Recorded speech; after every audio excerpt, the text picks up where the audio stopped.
2010 John Deere 544K.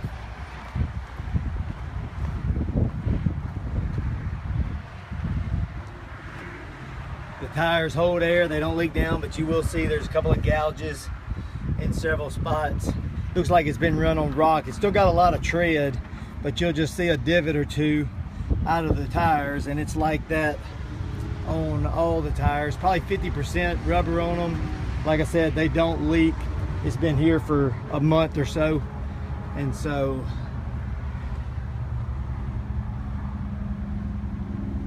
there's a little spot there. Some of these are just on the surface. You can see this engine compartment door has got just a little light sway in it right there. We'll go all the way around the outside, and then I'll crank the machine up and we'll go around it again with it running. Just showing you any blemishes or imperfections.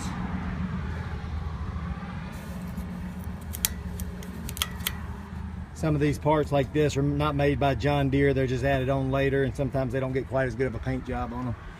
This door is the same as the other one, but it looks like somebody tried to straighten it back up from the inside a little bit.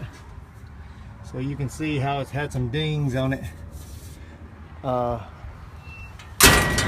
It opens and shuts, but it does have a couple of little dingies in it.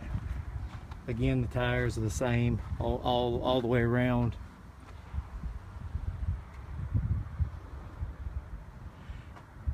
As seen in the other video, the center pins are tight, and these are the expensive ones. These pins right here, they're relatively tight in pretty good shape for a 7,000 hour machine. But these are your steering cylinders, and these are the eyes on those cylinders. And these little bushings in there are fiberglass, and they just hammer in, and they're real cheap, probably $60 for a set. But I don't know if you can see it.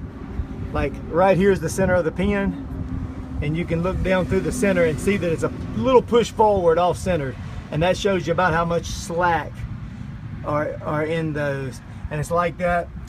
I'll try to glance at the other side over there as well. That one has some slack in it as well.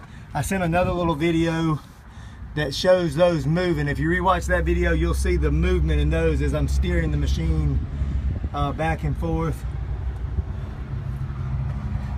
That little box right over there with those two little lines going into it, that's your quick coupler valve.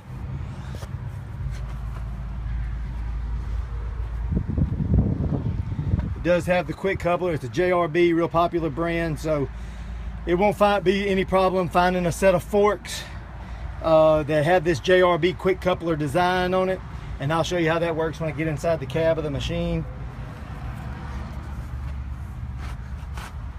There's the underneath of the machine. No leaks that I've been able to tell at all. Nothing around the wheel wells or the wheel cylinders or the ends of the axles.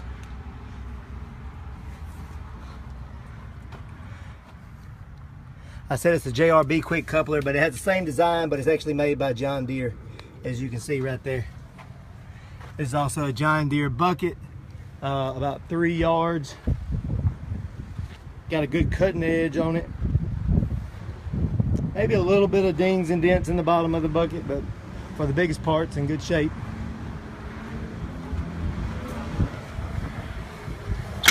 You see written right here, it says code 1990. I'll show you.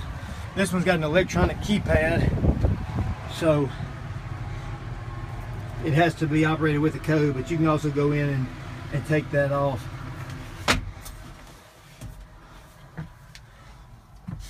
This piece right here, I don't know if it's upside down or what, but it's sticking up right there. So here's your electronic keypad. The green button turns the ignition on, and then up here it says you got to enter the code, and the code is 1990.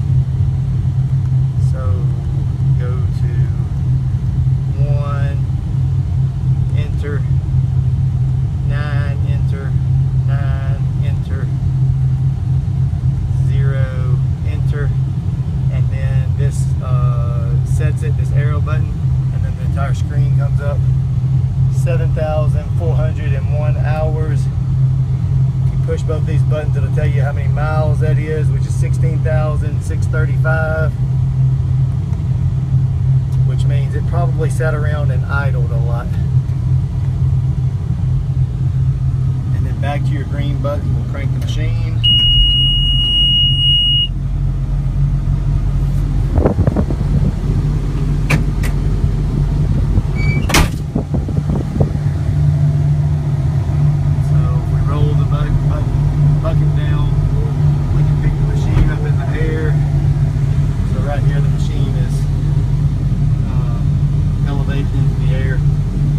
Back to your park brake to release it.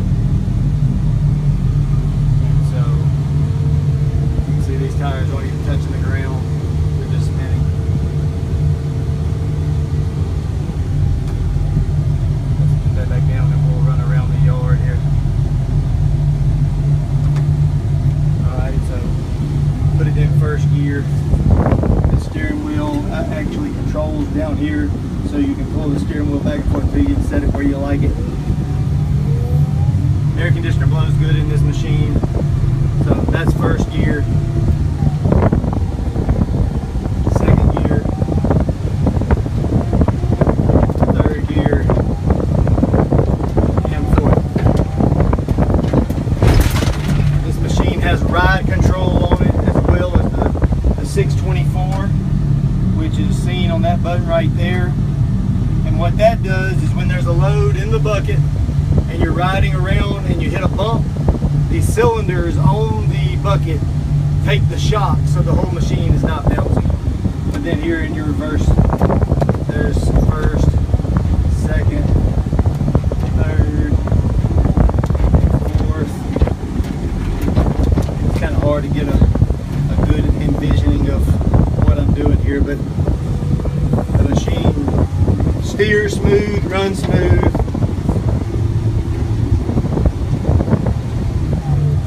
Seems like a really good machine. No problems that I can see other than those steering cylinders being loose. And you can see, I mean, it's not like you can even feel those moving. I'm just showing you the movement from outside the machine. Just as far as driving the machine, there's still some fiberglass bushing in there, and so I mean it would still be fine to run a while if you so desired.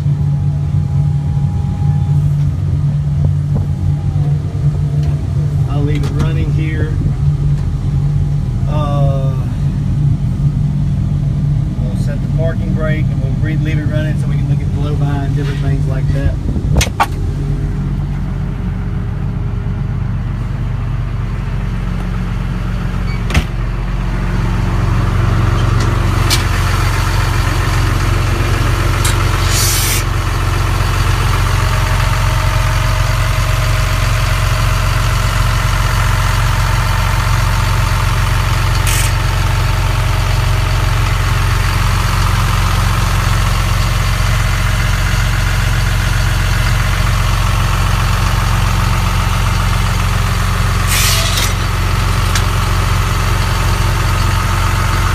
Windshield washer bottle. It's not even connected.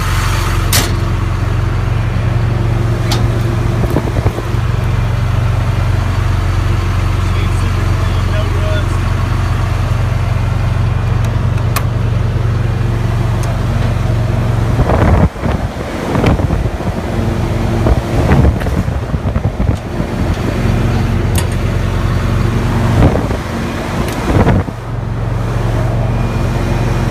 These have a really nice design of being able to clean the coolers out, hydraulic coolers, radiator. Fan is a hydraulic fan. We set it on a temperature gauge. The higher the temperature gets, the faster the fan goes.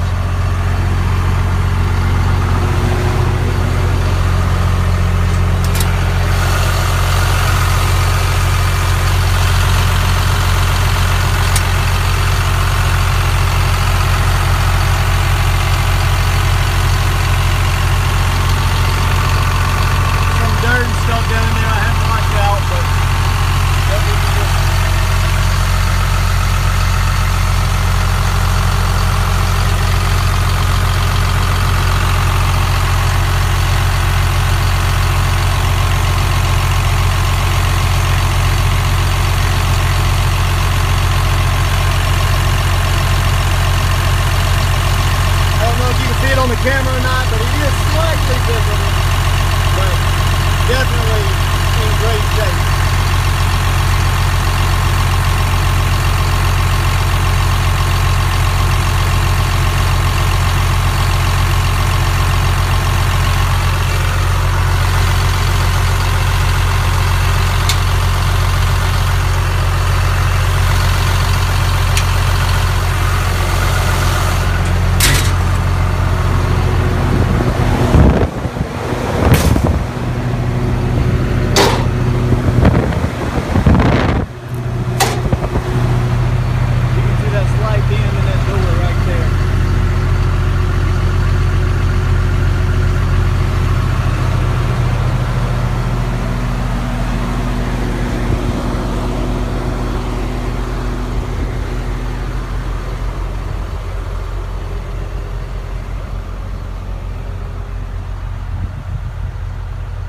That about explains it. 2010 John Deere 544K, 7,400 out.